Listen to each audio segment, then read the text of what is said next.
Assalamualaikum warahmatullahi wabarakatuh. Perkenalkan, nama saya Sinka Deja Diva Putri. Di sini saya akan menjelaskan mengenai jawaban undangan tengah semester mata kuliah akuntansi biaya. Untuk perbedaan dari akuntansi manajemen dan akuntansi keuangan. Pertama, dari tujuan menyediakan informasi keuangan dan non-keuangan yang berguna bagi manajemen dalam merencanakan, mengendalikan, dan mengevaluasi kinerja perusahaan. Akuntansi keuangan menyediakan informasi keuangan yang akurat dan relevan kepada pihak eksternal seperti investor, kreditur, dan regulator untuk pengambilan keputusan eksternal. Yang kedua, standar pelaporan. Untuk akuntansi manajemen tidak terikat standar baku.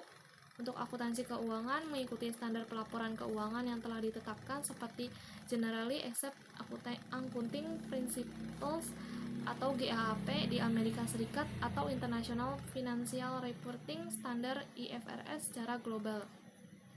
Lalu yang ketiga, pemakaian informasi. Untuk akuntansi manajemen hanya untuk pemakaian pihak eksternal perusahaan. Untuk akuntansi keuangan untuk pihak internal perusahaan. Yang keempat, jangka waktu. Untuk jangka waktu akuntansi manajemen fleksibel seperti harian atau mingguan. Untuk akuntansi keuangan jangka waktu tetap bulanan atau tahunan. Untuk fokus waktunya, akuntansi manajemen prospektif tentang masa depan. Untuk akuntansi keuangan historis atau masa lalu. Untuk nomor kedua, bagaimana rantai nilai membantu manajemen dalam merumuskan strategi perusahaan. Rantai nilai membantu menyelaraskan operasi harian dengan tujuan strategis perusahaan, memastikan setiap departemen berkontribusi pada penciptaan nilai dan tujuan akhir.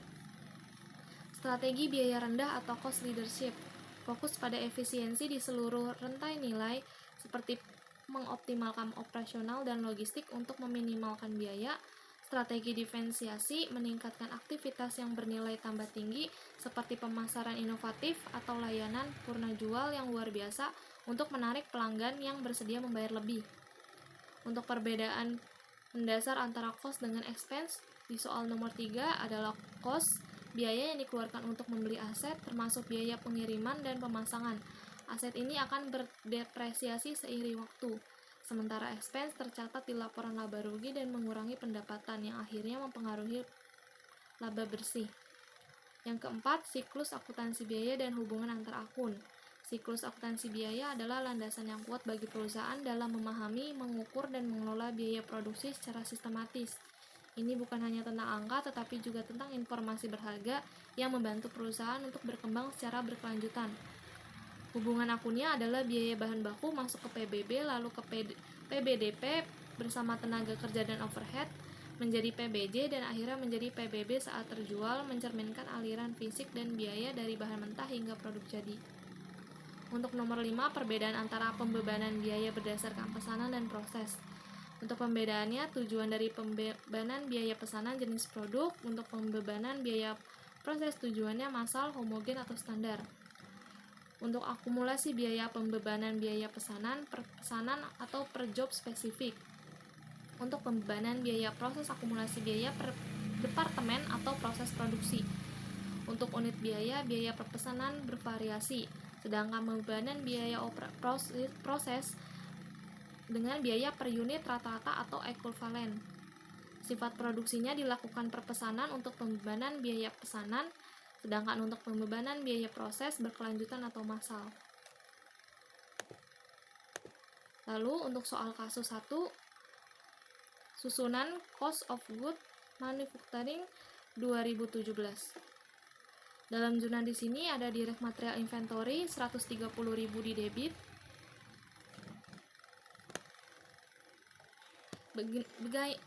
Beginning direct material inventory ada 318.000 di kredit. Purchase direct material 256.000 di debit, untuk totalnya menjadi 68.000 di debit. Direct material use di 318.000 di debit, direct labor 212 di debit. Manufacturing overhead, indirect labor 96.000 di debit, indirect material 28.000 di debit, plant insurance 4.000 di debit, depreciation plant and building 42.000 di debit, plant utilities 24.000 di debit, Repair and maintenance 16.000 di debit, equipment leasing cost 64.000 di debit, untuk total dari manufacturing overhead 274.000 di debit. Work in process inventory ada beginning balance 166.000 di debit, untuk total manufacturing cost-nya 804.000 di debit. Transference to finishing goods 826.000 di kredit, untuk total work in process inventory 144.000 di debit. Jika revenue tahun 2017 sebesar 1.200.000, untuk income statement 2017-nya adalah pertama dengan cost of goods sold-nya beginning finishing good inventory 246.000 di debit, cost of good manufacturing 826.000 di debit, untuk ending finishing good inventory 204.000 di kredit, untuk total COGS-nya 868.000 di debit. Untuk gross profit-nya revenue-nya 1.200.000 di debit, cost of goods sold-nya 868.000 di kredit, untuk total gross profit 323.000 di debit. Operating expensive-nya marketing dan distribution 124.000 di debit, general and administration 68.000 di debit, total operating expenses 192.000 di debit.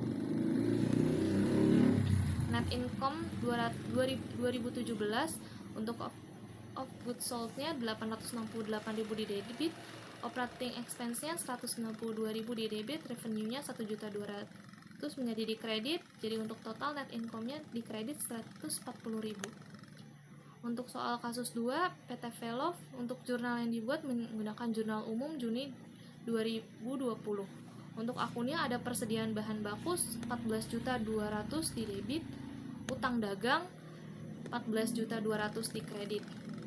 Upah tenaga kerja langsung 6.700.000 di debit, untuk kas 6.700.000 di kredit.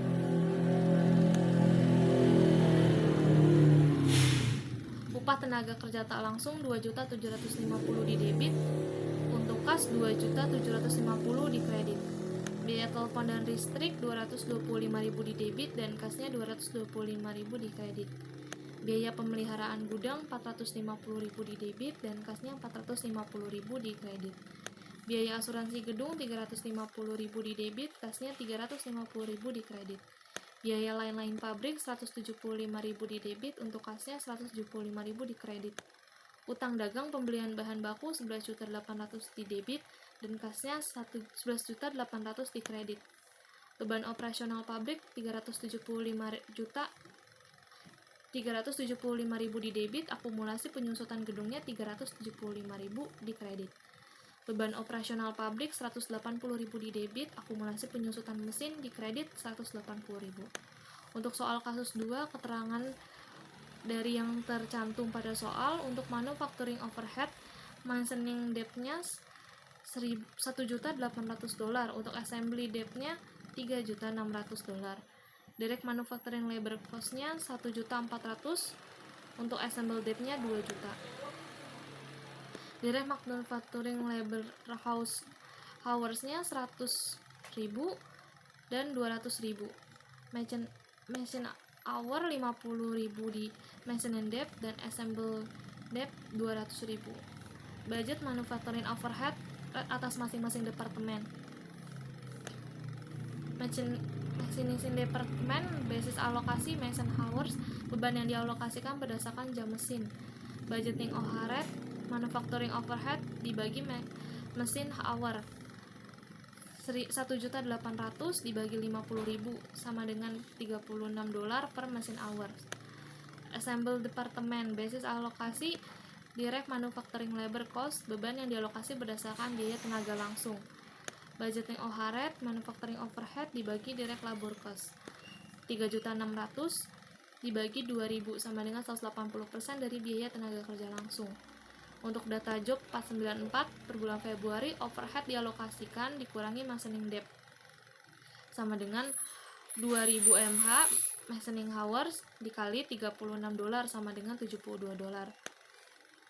Untuk overhead dialokasikan dikurang assemble depth 180% dikali 15.000 sama dengan 1,8 dikali 15.000 adalah $27.000. Total manufacturing overhead job 494 $72 ditambah $27 sama dengan $99. Jadi untuk machining departemennya $72, assemble departemen $27.000, total manufacturing overhead jobnya $99.000.